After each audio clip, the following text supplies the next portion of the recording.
Hey guys, this is Menak from Civil Center, and once again I welcome all of you back to our channel.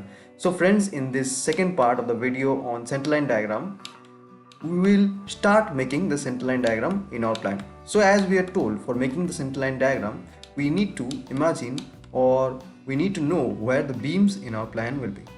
So let's get started, and in the process we'll know that.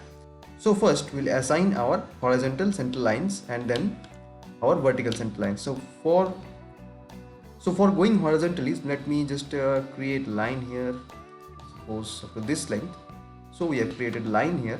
Now I will place this line to the center of every column, because a beam will go or beam will be a connector between two columns. So we'll simply copy it and then just move it. So let's say I'm copying this to the center of this column. So for these three columns, a beam will go here and the center line is done here, and here also for the other columns I'm just copying and placing it here.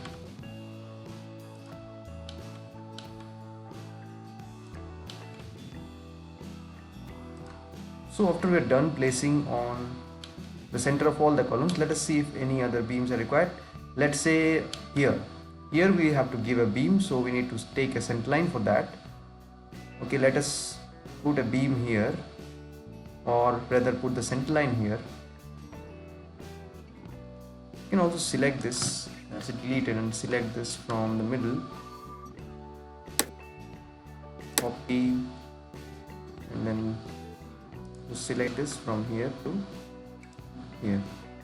As you can see, we have placed the center line here. So if we place a beam, so half of the portion of beam will be visible in the toilet and it won't be visible in front of the dining area, and half of the portion will be covered by this wall, because this wall is 5 inch and the beam will be 10 inch width.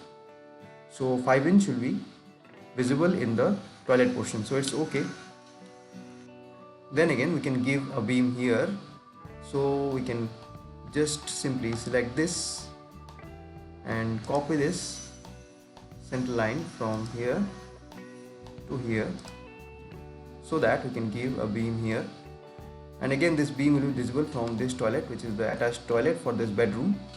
Let us see these beams. For these beams we have a center line here, so it's okay. And any other horizontal objects for this beam we have here, and as you can see we have done our assigning our center lines for the horizontal beams. Now for the vertical beams we'll start assigning. So we'll do that in the next video. See you there. Bye bye.